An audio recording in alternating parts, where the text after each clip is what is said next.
So what's up guys, and welcome back sa ating channel. So for today's video guys ay magkakabit and testing na tayo nitong ating ginawang MCB box 15 inches na order ni Bossing. Yan, so maraming salamat boss TOD sa tiwala po. So ito, ikakabit ko na po yung speaker mo, itong Joson NBS 15. Tapos itong box finish na po ito. Ayan. So, papakita ko muna yung speaker mga guys. So, ito pala mga guys, hindi pa nakakita sa review natin dito sa speaker na to guys, no? So, ito yung Joson NBS 15-2. Ito yung latest version nila ngayon na NBS. Bali, upgraded na po ito. Maraming parts nagbago guys. Mas pinatibay yung cone. Mas pinatibay, mas pinakapit yung kanyang damper. Tapos yung voice coil nito is naka in and out windings with 99.5 mm na voice coil. Tapos malaki yung dust cap. Yung cone na ginamit dito guys, naka 3 roll. Tapos makapal. Makapal yung treated. Yan. So itong MCB box natin mga guys, meron na tayong sukat nito. Same lang po ito guys sa mga previous na sukat. Yan, naka-double yung brace. Yan, naka-double yung speak on ito. Para, in case mag-add si Bossing ng dalawa pang MCB box or speaker is pwede niyang i-link sa isa pang speak on terminal. Ayan po. So, simulan na natin. Ikakabit na natin itong speaker. Rated power pala nito guys ay 1,500 watts. Ayan. So, kabit na natin. So, let's go.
Ito na po guys, nakabit na natin yung speaker Joson NBS 15-2 1,500 watts RMS with 8 ohms. Ayan. So bago natin takpan guys, testiran muna natin yung voice coil nya kung pasok ba sa 8 ohms. Yan, kasi yung nominal nya is 8 ohms. Kuha tayo ng digital tester. Papakita natin guys yung kaniyang impedance. So dito sa kaniyang catalog guys, yung nakalagay dito na impedance is 8 ohms yung nominal. Yung minimum impedance is 5.2 ohms. So susukatin natin ngayon. So sa pagsukat ng speaker guys, mas mainam gagamit kayo ng digital. Iset natin yan sa 200 ohms. Yan. So sa pagsukat guys, okay lang magkabaliktad, no? Kasi impedance lang naman yung pagbabasihan natin dito.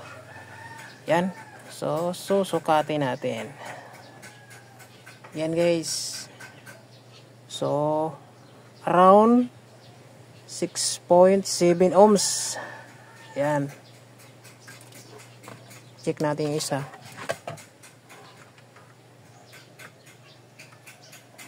Ayan guys, 6.7 ohms. Ayan yung kanyang nominal impedance or minimum impedance niya dito guys. 5.2 na yung kalagay. Ayan. So kapag nagparallel po kayo nito is papalo na sa 3 ohms yung output nito. Ayan. So, pero okay naman siya guys. Kasi yung sa akin is Joson ako. Okay naman siya. Hindi naman nagka-problema sa ohms. Hataw pa rin. So, ito, takpan na natin guys. Bali, yung gamit ko dito sa cover is screw type.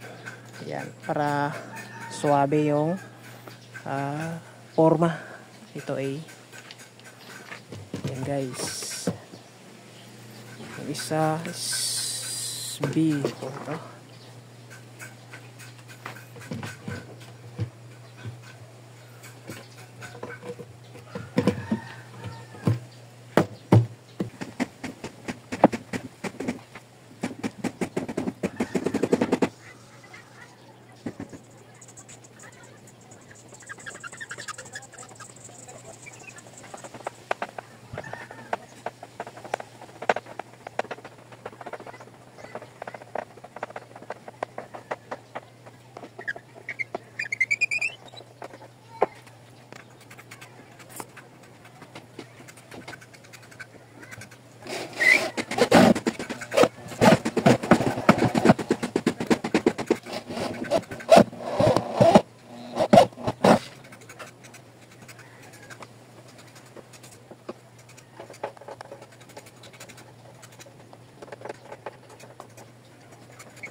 So ito guys, sound check na tayo.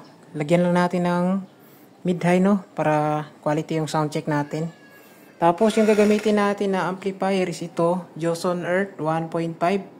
So dito lang tayo sa loob guys kasi medyo mabigat na magbuat-buat sa labas. So yung wire na lang yung pinalabas ko. Tapos gagamit tayo ngayon ng Joson Jet Mixer, Joson Crossover, tsaka Joson EQ na Model 3102 Pro. Yan. So, testing natin guys. Lagyan ng base. Ito.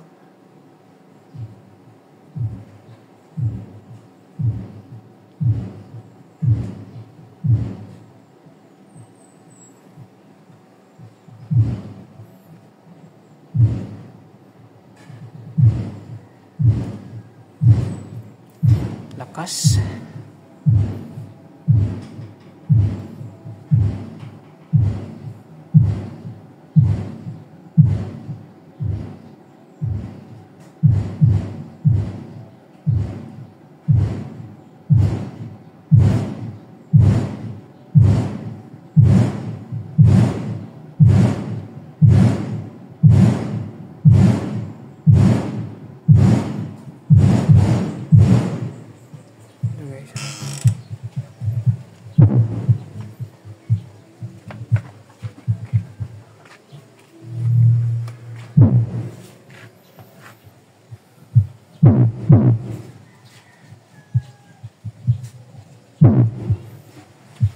ayos yung paggawa natin.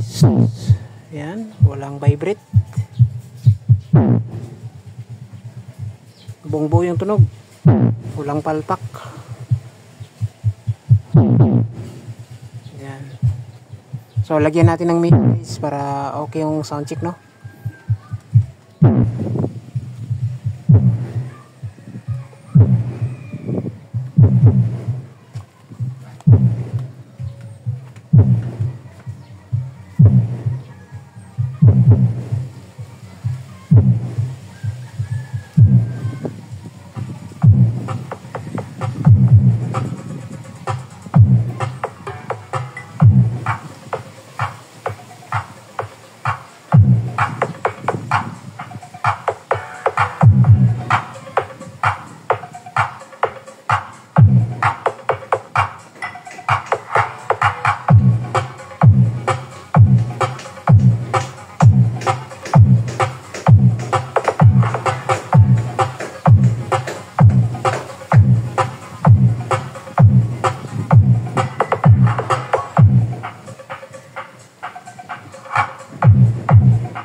John Band Live Remix.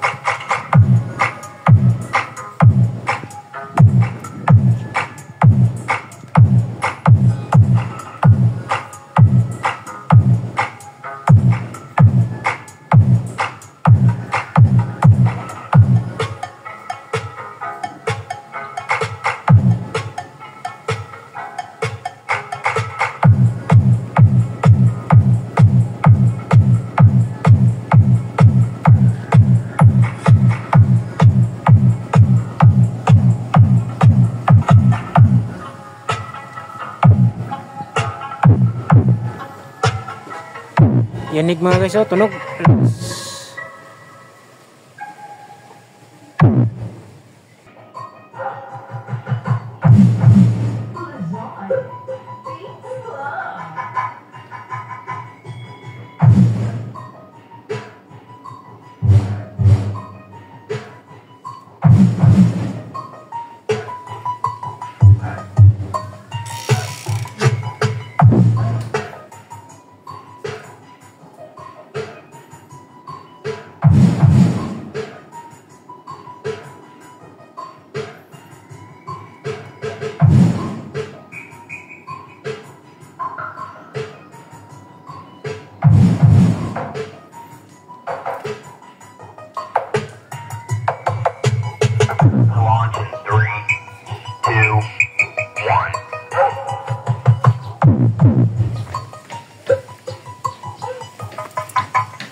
Buo talaga to no guys, MCB guys oh.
Lakas Joson guys.